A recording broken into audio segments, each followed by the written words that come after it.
सदाशिवसमारम्भां व्यासशङ्कराचार्यमध्यमाम् अस्मदाचार्यपर्यन्तां वन्दे गुरुपरम्परा।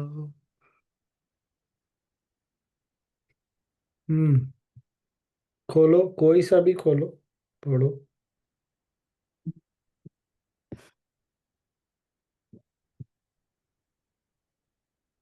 हाँ, रैंडम पिक आरंभ खुला है। करना है। 30 मार्च शुरू करूं पढ़ो, स्वामी जी। पढ़ो। अनभ्यस्त विवेकम ही देश काल वशानुगम श्लोक छोड़ दो। न। अच्छा। श्लोक छोड़ ओ, दो। हाँ, अनुवाद पढ़ो। वशिष्ठ ने कहा, हे राम, कुछ समय बाद राजा ने आंखें खोली और ऐसे कांपने लगा जैसे भयभीत हो। वह गिरने को ही था कि मंत्रियों ने उसे संभाला। भयभीत राजा ने उससे पूछा, आप कौन हैं और मेरे साथ क्या कर रहे हैं? चिंतित मंत्रियों ने राजा से कहा, स्वामी, आप अत्यंत बलशाली और विवेकशील नरेश हैं, फिर भी माया जाल ने आपको जकड़ लिया है। आपके मन को क्या हुआ है? आप तो परमात्मा के अनुरागी हैं। मानसिक भ्रम तो उन लोगों को होता है जिनका संबंध छोटी मोटी चीजें या झूठे नातों से होता है। इसके अतिरिक्त जिसने अपने ज्ञान को परिष्कृत नहीं किया होता, वही सम्मोहन, नशे आदि का शिकार होता है। और जिसका मन पूर्ण रूप से विकसित होता है, वह अप्रभावित ही रहता है। इतना सुनने पर राजा की कुछ कुछ सुधि लौटी। यद्यपि जादूगर की ओर देखते समय वह कुछ भयभीत सा लगा। राजा ने जादूगर से पूछा, ये जादूगर, तुमने मेरे साथ क्या किया? तुमने मेरे ऊपर कैसी माया बिखेरी? सचमुच समझदार व्यक्ति भी माया की झांसे में आ जाते हैं। यद्यपि मैं अब भी इस शरीर में हूँ, परंतु अल्पकाल में मैंने आश्चर्यजनक भ्रांत दृश्य देखे। फिर दरबार में सदस्यों की ओर उन्मुख होकर राजा ने पिछले घंटे में हुए अपने अनुभव सुनाए। जैसे ही मैंने मदारी को मूर्छल घुमाते हुए देखा, मैं अपने सामने खड़े खड़े घोड़े पर कूद कर चढ़ बैठा और मेरे मस्तिष्क में भ्रमजाल उत्पन्न होने लगा।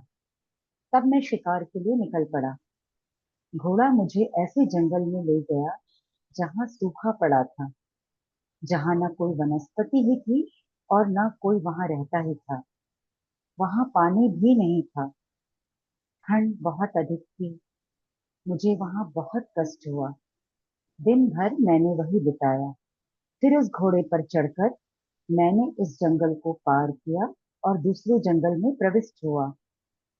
यह जंगल पहले वाले जंगल से कुछ कम भयानक था। एक पेड़ के नीचे मैंने विश्राम किया। इतने में वहां से घोड़ा भाग निकला। मैंने कुछ देर और वहीं विश्राम किया। तब तक सूरज डूब चला था। मैं भयभीत था। एक झाड़ी के पीछे जा छिपा। रात युग से भी अधिक लंबी थी। दिन चढ़ा, सूरज निकला। काले कपड़ों में एक काली लड़की फलों की तश्तरी हाथ में लिए हुए उधर से निकली। मैं उसके पास गया और उससे खाने के लिए कुछ मांगा। मैं भूखा था। उसने मेरी उपेक्षा की। वह आगे बढ़ी। मैंने उसका पीछा किया। अंत में उसने कहा, मैं तुम्हें खाने के लिए तभी दूंगी जब तुम मुझसे विवाह करने का वचन दोगे।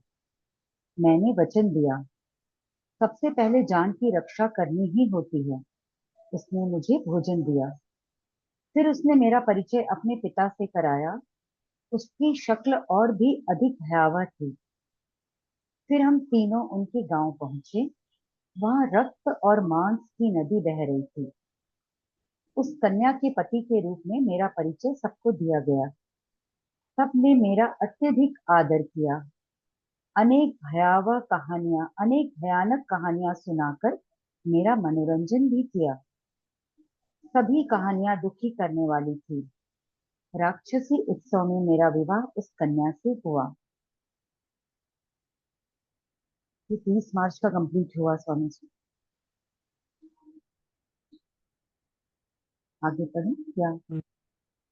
पढ़ो, पढ़ो। राजा ने आगे कहा, थोड़े ही समय के बाद मैं उस जनजाति का सदस्य बन गया।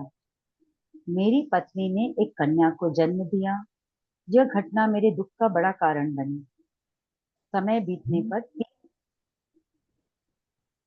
समय बीतने पर 3 बच्चे और हुए। मैं उस कबीले में अच्छा खासा गृहस्थ बन गया।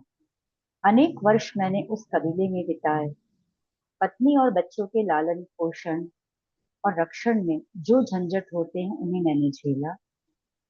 मैं ईंधन के लिए लकड़ी काटता था और कुछ अवसरों पर रात को मुझे पेड़ के नीचे भी सोना पड़ता था। सर्दी बढ़ती तो उससे बचने के लिए मैं झाड़ी में जा छिपता था। सुअर का मांस ही मेरा मुख्य आहार था। समय बीतता चला गया और मैं वृद्ध हो गया। मैं गोश्त का कारोबार करने लगा। विंध्य पहाड़ियों पर मैं मांस बेचने के लिए जाता और बढ़िया मांस वहीं बेचता। जो अच्छे दाम पर ना बिकता उसका मैं कीमा बनाता और अत्यंत गंदे स्थान पर उसे सुखाता। जब भूख से पीड़ित होता तो मांस के टुकड़े के लिए कबीले के अन्य लोगों से लड़ता भिड़ता। मेरा शरीर कालिक की तरह स्याह हो गया था। पाप कृत्यों में लगे रहने के कारण मेरा मन भी पाप कर्म में लीन था। शुभ विचार और भाव मुझसे किनारा कर चुके थे। जिस प्रकार सांप अपनी केचुली छोड़ देता है, उसी प्रकार मेरे हृदय ने करुणा का त्याग कर दिया था। जिन जालों और फंदों को मैं काम में लाया करता था, उनमें पशु पक्षियों को भी घोर कष्ट होता था। मात्र कछौटा पहने भिन्न भिन्न मौसमों की मार सहता रहा। इस प्रकार 7 वर्ष बीत गए। दूषित प्रवृत्तियों से आक्रांत मैं क्रोध से पागल हो उठता, गाली गलौज का प्रयोग करता, अपने दुर्भाग्य पर रोता और सड़ा गला भोजन करता। इस प्रकार चिरकाल तक उस स्थान पर रहा, हवा में सूखे पत्ते की तरह जहां वहां भटकता रहा। ऐसा लगता था कि मेरे जीवन का एकमात्र उद्देश्य पेट भरना ही रह गया है। उस क्षेत्र में सूखा पड़ा था। हवा इतनी गर्म हो गई थी कि लगता था कि उससे लपटें निकल रही हैं। वन में आग लग गई, शेष राख ही रही। भुखमरी फैली। लोग पानी समझकर मरीचिका के पीछे दौड़ने लगे। रोड़े पत्थरों को लोग मांस पिंड समझकर चबाने लगे। कुछ लोग ऐसे भी थे जो शवों को खाने लगे। कुछ तो ऐसा करते समय अपनी उंगलियों को भी चबा जाते जो शवों को मांस नोचने के फलस्वरूप खून से लथपथ पहले से ही थी। भूखमरी के कारण उनकी दुर्गति हो रही थी।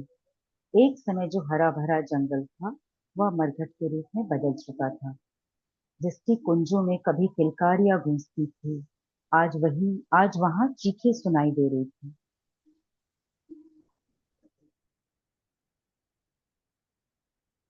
एक और पेज भी समझी इसमें। राजा ने कहा, इस प्रकार अकाल पीड़ित बहुत से लोगों ने अपना देश छोड़ दिया और अन्य देशों को चले गए। परंतु जो लोग अपने बीवी बच्चों के अत्यधिक मोह में पड़े थे, वे वहीं नष्ट हो गए। कईयों को जंगली जानवरों ने खा डाला। मैं भी अपने बीवी बच्चों के साथ दूसरे देश को चल पड़ा। सीमा पार पहुंचने पर हरे भरे पेड़ की शीतल छाया ने मुझे आकृष्ट किया। अपने गोद में लिए हुए बच्चे को मैंने पेड़ के नीचे रखा और स्वयं भी विश्राम करने लगा। हमारा छोटा बच्चा अभी काफी छोटा था और मुझे हम्म, अत्यधिक प्यारा भी था। हाँ पढ़ो। पढ़ने बोल रहे हैं स्वामी जी। हम्म, पढ़ो। हमारा छोटा बच्चा अभी काफी छोटा था और मुझे अत्यधिक प्यारा भी था।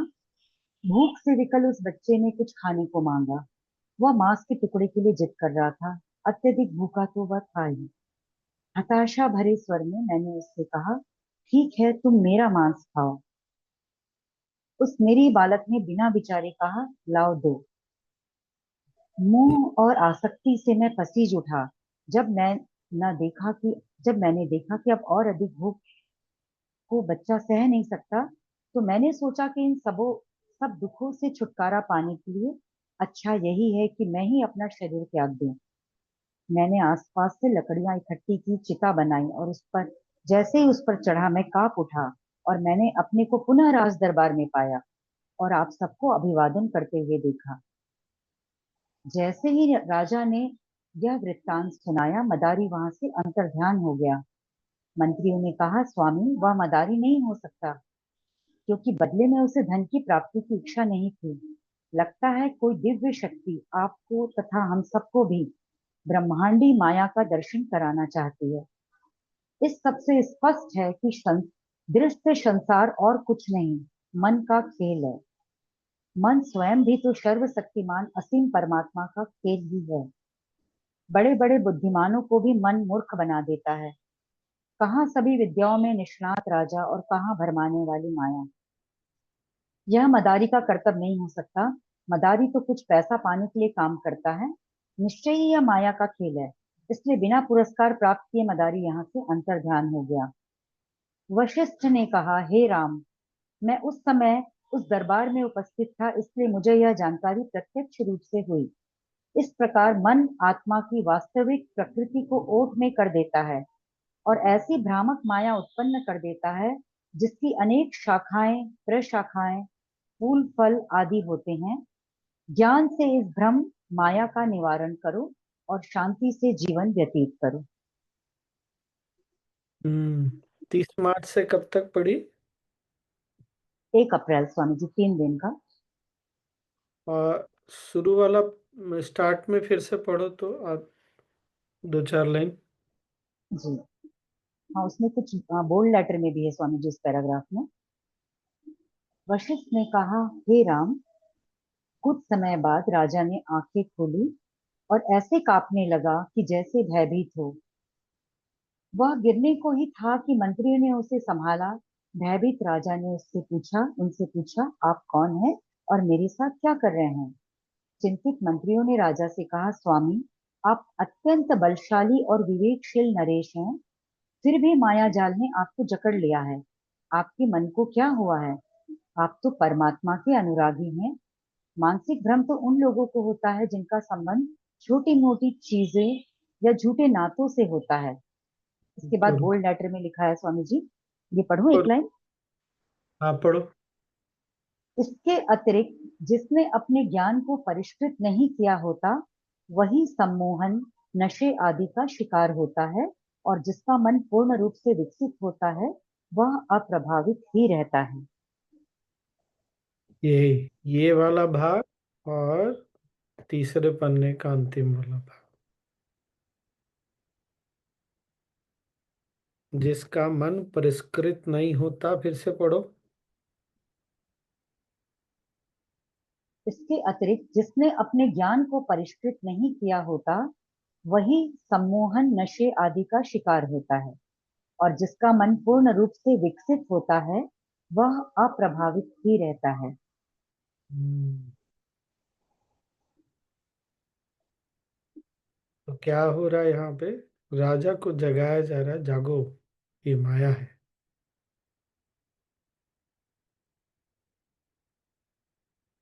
माया के जाल में फंस के राजा की हालत, हम सब राजा रानी हैं, हालत खराब हो जाती है, फिर हमको कोई जगाता है। क्योंकि ज्ञान हमारे अंदर परिष्कृत नहीं हुआ है पूरी तरह से। यहाँ चित्त के बारे में याद है, पहले भी बात हुई थी। मन तो आज भी प्रश्न उत्तर में ना गुरुदेव यही बोल रहे थे, मन का तो स्वभाव ही है चंचल। चित्त जब शुद्ध हो जाता है, तब जो है मन वहीं टिकता है जहां पर उसको टिकना चाहिए, भागता नहीं। और अंतिम में क्या था? फिर से अंतिम वाला पढ़ना।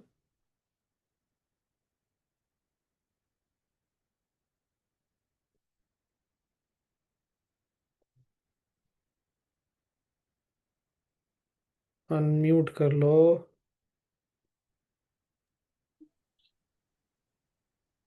इस सबसे स्पष्ट है कि दृश्य संसार और कुछ नहीं, मन का खेल है। मन स्वयं भी तो सर्वशक्तिमान असीम परमात्मा का खेल ही है। बड़े बड़े बुद्धिमानों को भी मन मूर्ख बना देता है। कहाँ सभी विद्याओं में निष्णात राजा और कहाँ भरमाने वाली माया। तो ये- कोई अगर हाँ, भटकता हुआ तो इसका मतलब ये नहीं है कि वो बेवकूफ है। माया का खेल ही ऐसा है कि बड़े बड़े शक्तिशाली बुद्धिमानों को भी।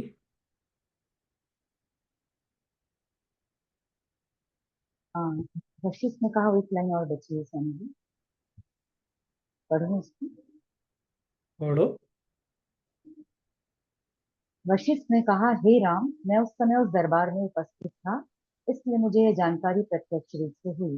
इस प्रकार मन आत्मा की वास्तविक प्रकृति को ओट में कर देता है और ऐसी भ्रामक माया उत्पन्न कर देता है जिसकी अनेक शाखाएं प्रशाखाएं फूल फल आदि होते हैं।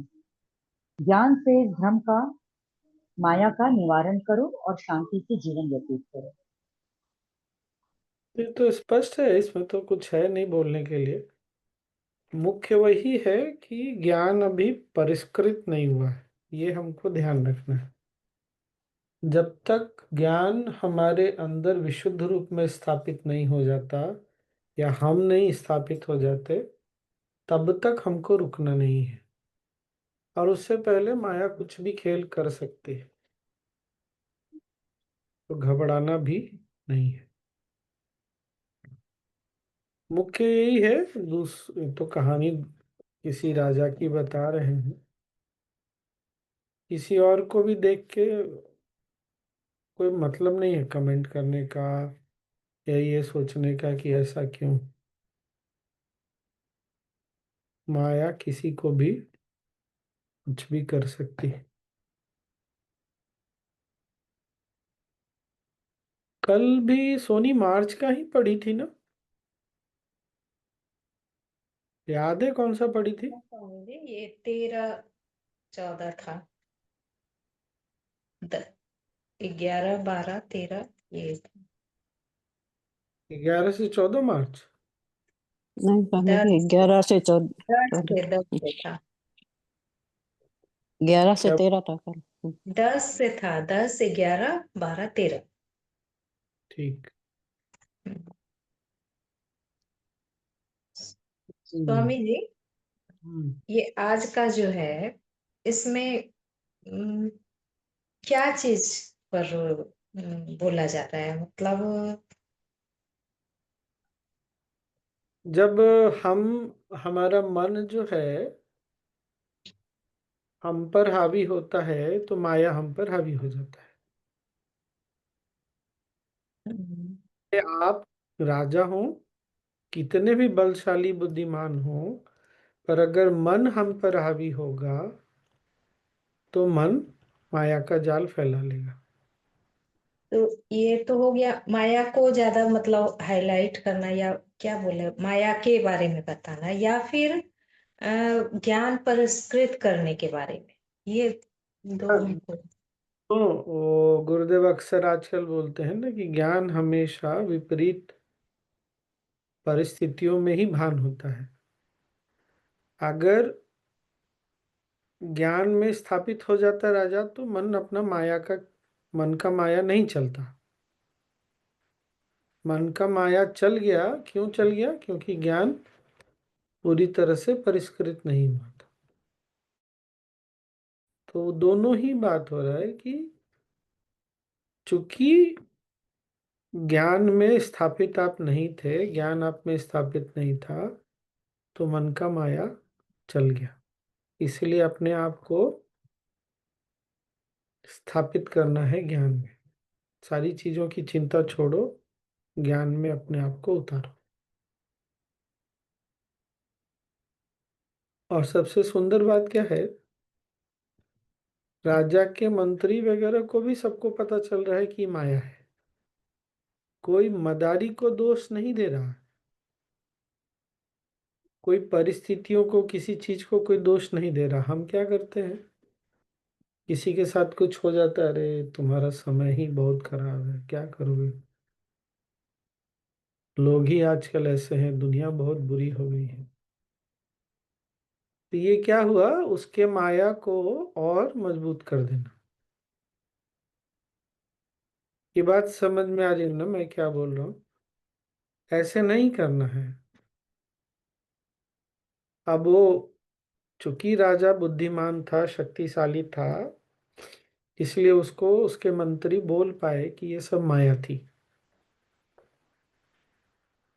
तो सामने वाला अगर थोड़ा समझदार हो, बुद्धिमान हो, तो बोल सकते हैं कि देखो ये सब कुछ भी नहीं, माया है। माया से परेशान नहीं होना है, घबराना नहीं है, ये मन का ही खेल है।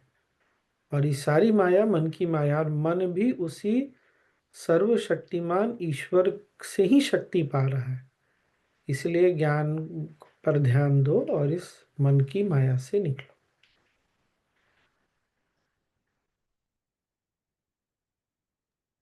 स्वामी जी, मेरे पास ये पुस्तक है। इसमें उन्होंने लिखा है कि वशिष्ठ जी ने राम जी को यह बतलाया कि सारा जगत मन के भीतर है।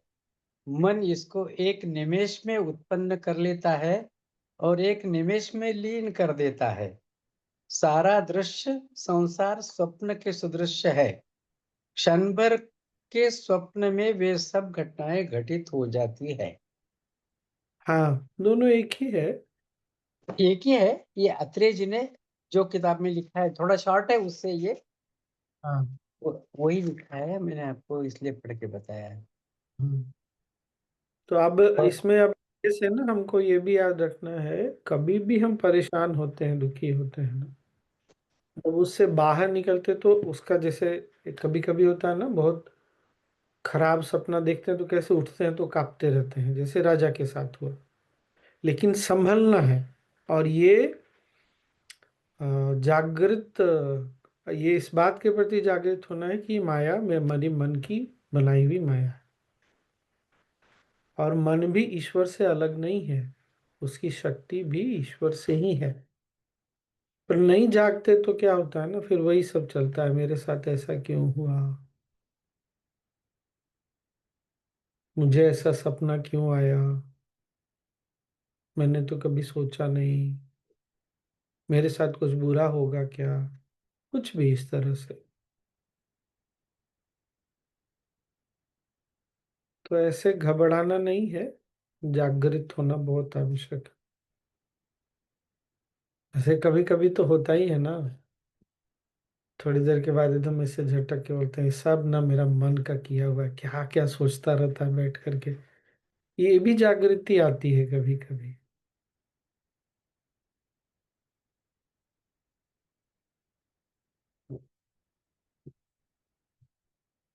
बढ़िया था, बहुत ही बढ़िया। स्वामी जी, शुरुआत में इतना विविध से वर्णन क्यों किया गया है? बहुत ही विविध से।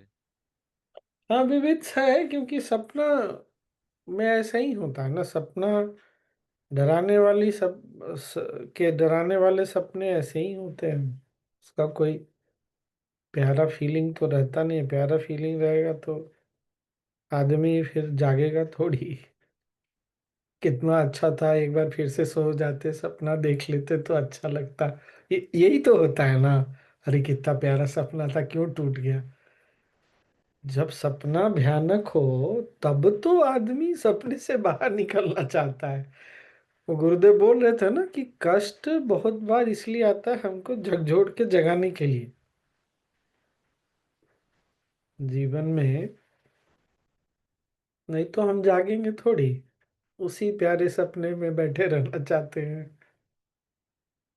बस चले तो नींद टूटने के बाद फिर से सो के एपिसोड कंटिन्यू करना चाहते हैं। ये भी हो सके तो कर ले आदमी, कोई ठिकाना नहीं।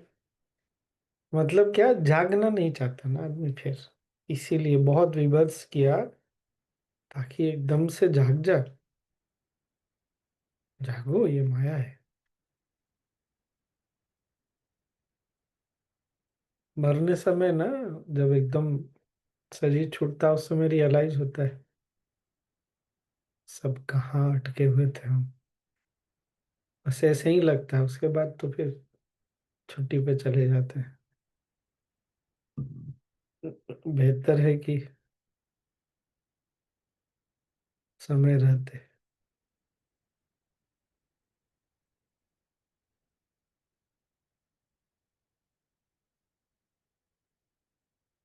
अच्छा है, इसी तरह प्रतिदिन 3-4 पेज पढ़ा जाएगा। बस तो अमित इतना जी, ही। हाँ कल हाँ। कल वाला जो है वो मंत्री जो बोले वो तो हो गया था। आज राजा वाला करा लीजिए ना। दो क्या? 2 पेज में 2 पेज है बचा हुआ कल वाले ये का। हाँ, पढ़ो लिंक्ड पढ़ो है। लिंक। पढ़ो। हाँ पढ़ो। अच्छा।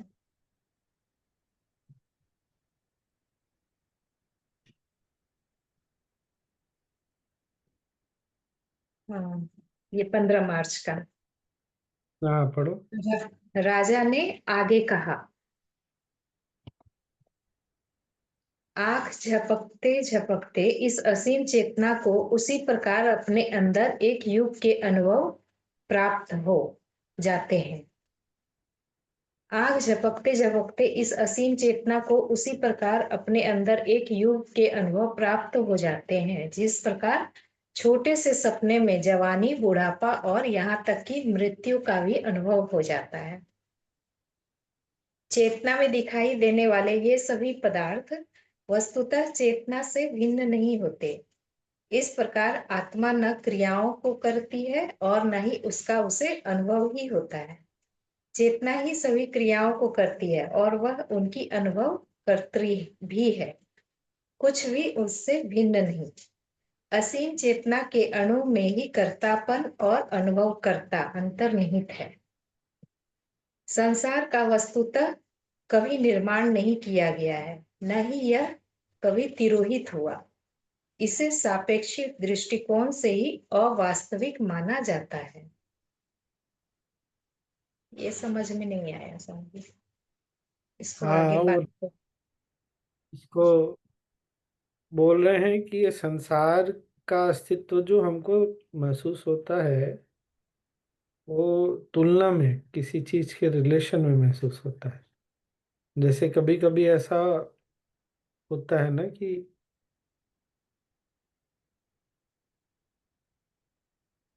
या इसको ऐसे भी समझ सकते हैं कि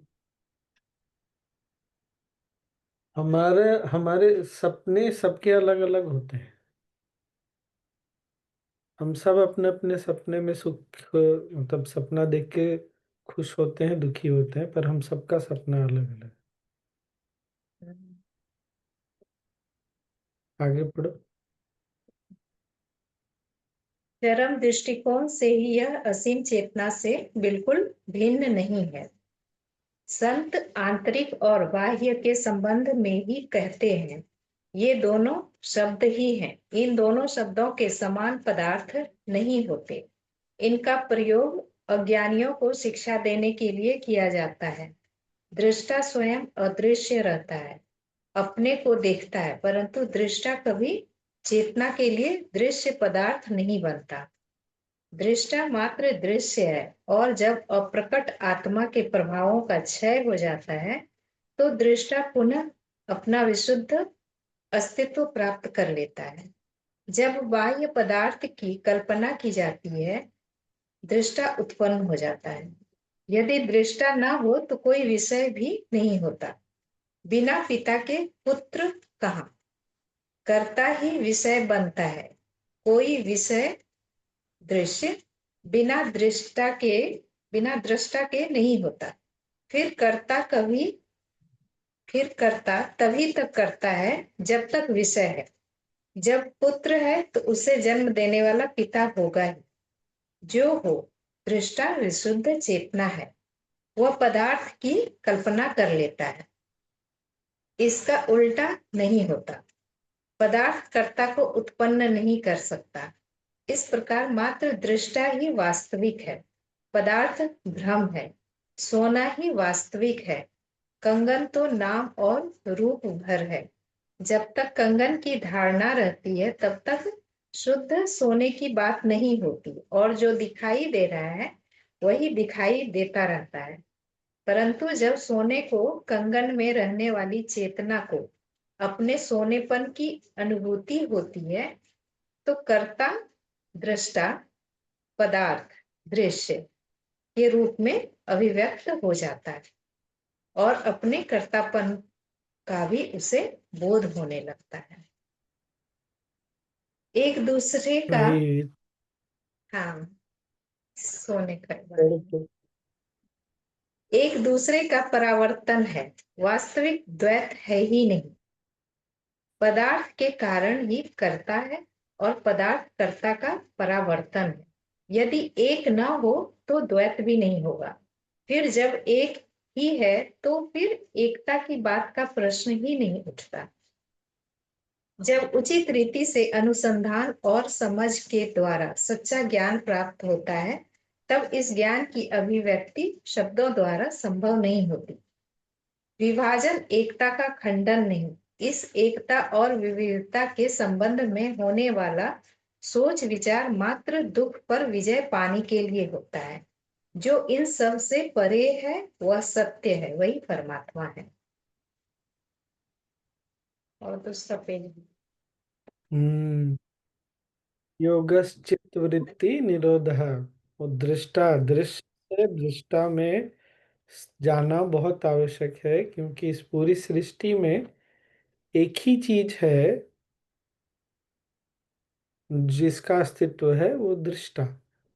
और गुरुदेव, हमने वो अच्छा किया था, हमने वो 2-3 एपिसोड देखा था और पिछला जो ज्ञान गंगा वाला देखा था। गुरुदेव बोल रहे थे ना कि मुझे किसी को देखने समझने की आवश्यकता नहीं होती, क्योंकि आत्मा एक ही है। तो मुझे कुछ भी पता चल जाता है, किसी की भी मन की बात पता चल जाती है। जब दृष्टा में हम स्थिर हो जाते हैं, स्थापित हो जाते हैं, दृष्टा हमारे अस्तित्व में पूरी तरह से हावी हो जाता है, तब ये सब कुछ भी फिर छोटा पड़ जाता। आज जो हमारे लिए बहुत बड़ी बात है, सिद्धियां हैं हमारे लिए। आज हम बच्चे थे तो हमको लगता था बड़े हो जाएंगे तो खूब मजा आएगा, फिर कॉलेज में अच्छी शिक्षा दीक्षा मिल रहा है, अच्छा डिग्री मिल रहा है तो खूब अच्छी नौकरी लग जाए तो हमारा नाम। ये सब मन का बनाया हुआ है। दृष्टा को इन सब बातों से कोई अंतर नहीं पड़ता। हम टीचर बन जाएंगे, हम ये टीचर बन जाएंगे तो बहुत अच्छा लगेगा, ये सिद्धि मिल जाएगा तो बहुत अच्छा लगेगा, ये अद्भुत अनुभव होगा, ये अद्भुत अनुभव हुआ। ये क्या है? दृष्टा से बार बार दृश्य में आना। पर ये सारा दृश्य का अस्तित्व इसलिए है क्योंकि दृष्टा है। अगर दृष्टा नहीं होगा तो ये सब कुछ भी नहीं होगा। ये हमको समझ में नहीं आता।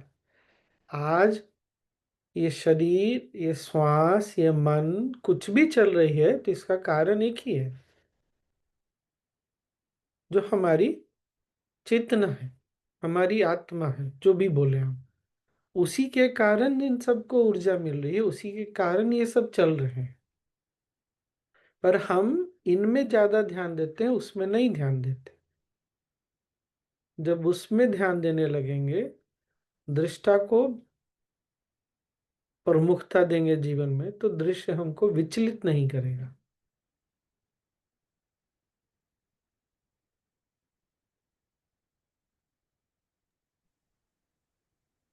और क्या था? ये दोनों सोने, पेज पढ़ लिए? नहीं, एक पेज बाकी है।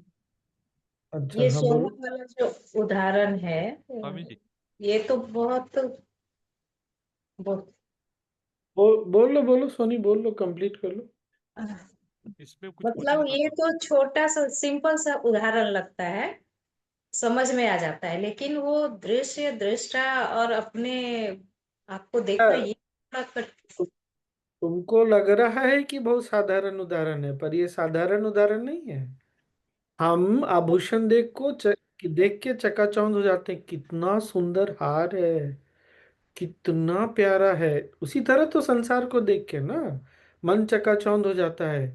बाप रे, ये व्यक्ति कितना सुंदर है, ये घर कितना बड़ा है, उसी में उलझ के रह जाता है। वही वही स्वामी जी, उसमें जो उलझ रहे हैं तो जल्दी समझना या जल्दी उससे निकलना नहीं, लेकिन ये गोल्ड है, मतलब ये सोना है, आभूषण है, इससे वो समझ में तुरंत में आ रहा है कि अरे फाइनली तो ये सोना है। इसलिए क्योंकि मन अभी पूरी तरह से स्थिर नहीं हुआ ना, इसीलिए बोल रहे हैं कि ये अज्ञानी को समझाने के लिए इन सब शब्दों का प्रयोग किया जा रहा है। द्वैत, अद्वैत। ज्ञानी के लिए ये सब नहीं है। उसके लिए केवल एक ही चीज है जो गुरुदेव बोल रहे थे ना, कल तो नहीं, परसों, एक दो दिन पहले जो देखा, कि चारों तरफ सिवाय चेतना के कुछ है ही नहीं। राजू मामा क्या बोल रहे थे? आप कह रहे हैं दृश्य में दृष्टा स्थित होता है, ऐसे उल्टा होना चाहिए था। दृ-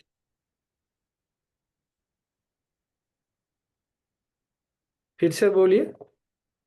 दृश्य में दृष्टा स्थित होता है,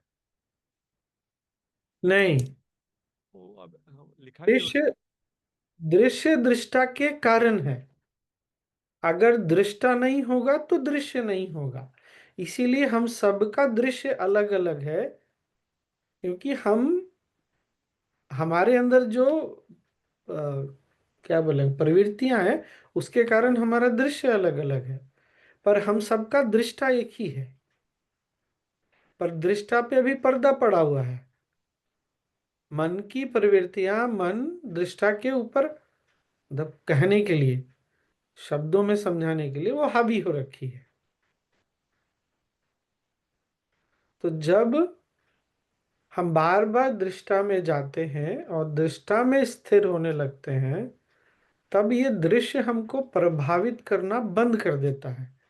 जब ये दृश्य का प्रभाव हमारे ऊपर समाप्त होता है, या हम मन, हम नहीं, दृष्टा प्रभावित नहीं होता, तब हमको सोना दिखता है, कंगन या हार नहीं दिखता। फिर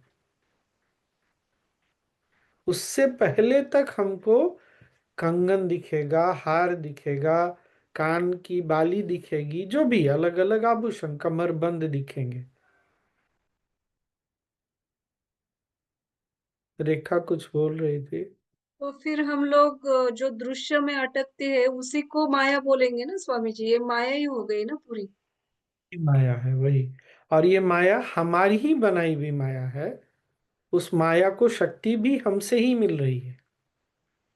माया की अपनी कोई शक्ति नहीं है। इसीलिए माया के परे जाने पे बोलते हैं ना, फिर शिव, परम तत्व, ईश्वर की प्राप्ति है। माया ईश्वर को अ, क्या, हमारे आंख में, मतलब अंदर में पर्दा डाल देती है ऐसे। पर इसके लिए, इसीलिए हर दिन प्रतिदिन ध्यान करना, और ध्यान के अनुभव को केवल ध्यान तक ही सीमित नहीं रखना, ये बहुत आवश्यक है। कोई समस्या नहीं है दृश्य में उलझने में, क्योंकि हम अभी ज्ञानी नहीं हुए हैं। पर बार बार दृश्य से दृष्टा की ओर आने की क्षमता, सजगता, क्षमता होनी चाहिए। और कितनी जल्दी हम वापस आते हैं, ये बहुत आवश्यक है। अभी एकदम से ऐसा हम नहीं सोच सकते कि हर जगह से हमको दिखना बंद हो जाएगा। मैं इतना बोलता हूं, मैं इतना, मेरे अब सच में बहुत अधिक सजगता है कि अब व्यक्ति या व्यक्तित्व और ये सब नहीं, मुझे, मेरा अब जो मेरे मन ने पकड़ के रखा है, ये समय का खेल है। समय एक बार करवट बदलती है तो कुछ भी बदल सकता है। फिर भी चीजें तो दिखती हैं ना।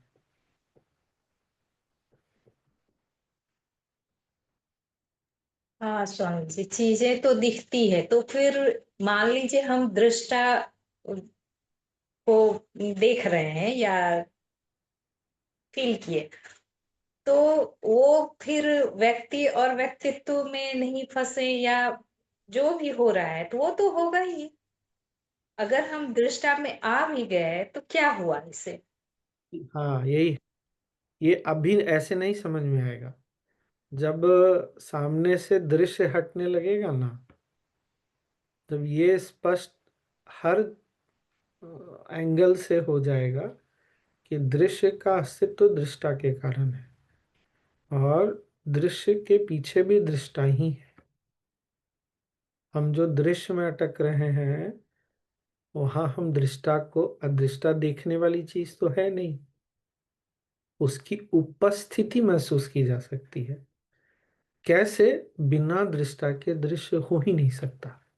बिना सोने के कंगन, हार, कमरबंद कुछ भी नहीं हो सकता, चाहे कुछ भी हो जाए।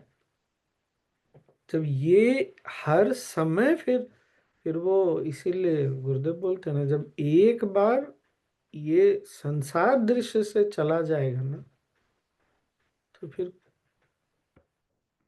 माया भी चली गई और बचा तो केवल दृष्टा।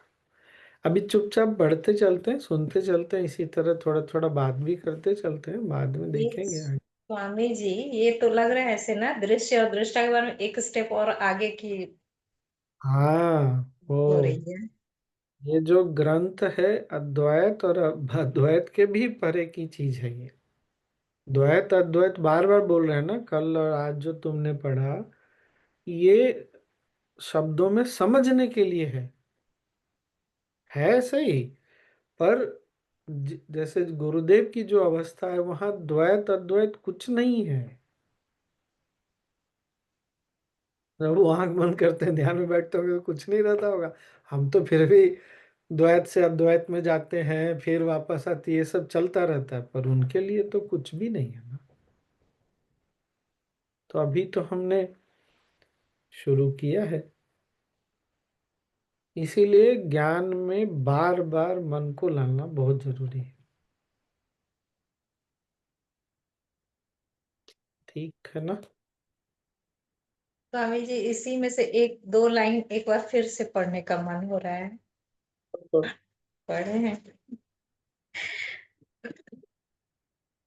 दृष्टा स्वयं अदृश्य रहता है, अपने को देखता है, परंतु दृष्टा कभी चेतना के लिए दृश्य पदार्थ नहीं बनता। दृष्टा मात्र दृश्य है, और जब अप्रकट आत्मा के प्रभावों का क्षय हो जाता है, तो दृष्टा पुनः अपना विशुद्ध अस्तित्व प्राप्त कर लेता है।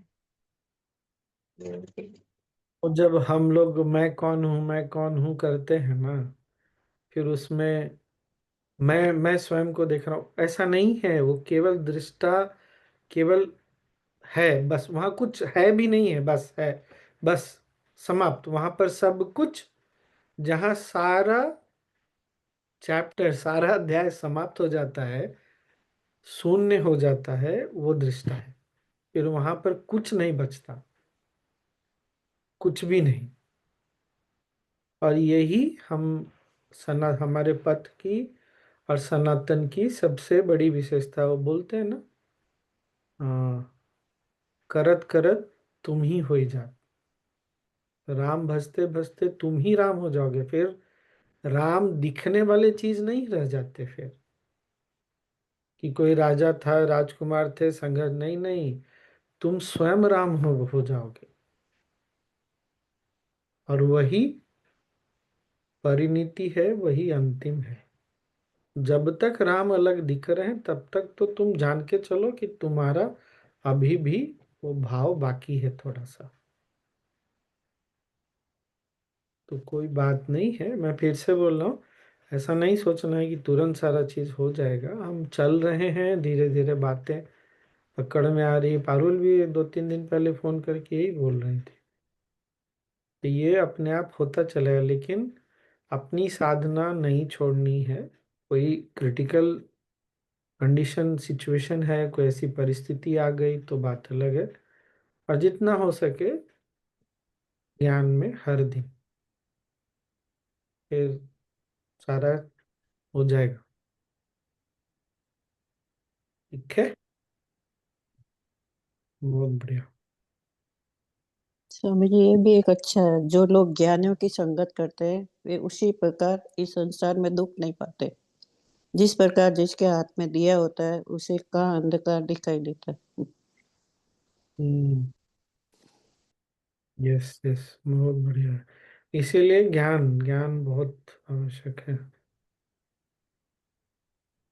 तो जो सीमा ने पढ़ा उसमें भी यही था ना। हाँ राजू मामा। सीमा जी ने जो पढ़ा स्वामी जी, वो अकेले नहीं पढ़ना चाहिए। वो बस स्टैंड पे जाके सोना पड़ेगा, घर में तो नींद नहीं आएगी पब्लिक में। इसलिए अकेले मत पढ़ो बुक वाले, स्वामी जी के सामने ही पढ़ो। हम्म, यही सोच कर राजू मामा कल हम ये नहीं पढ़े, मेरा बहुत मन हो रहा था कि इसको कंप्लीट कर ले, पहले पढ़ ले, फिर लगा कि ना साथ में पढ़ेंगे, जो भी सवाल जवाब होगा स्वामी जी के सामने होगा। आज का है 5 बजे। हाँ, आप लोगों का 5 बजे भारतीय समय अनुसार 5 बजे सहज का फॉलो अप भी है, ठीक ना। तो जो भी आ सकते हैं आ जाइएगा।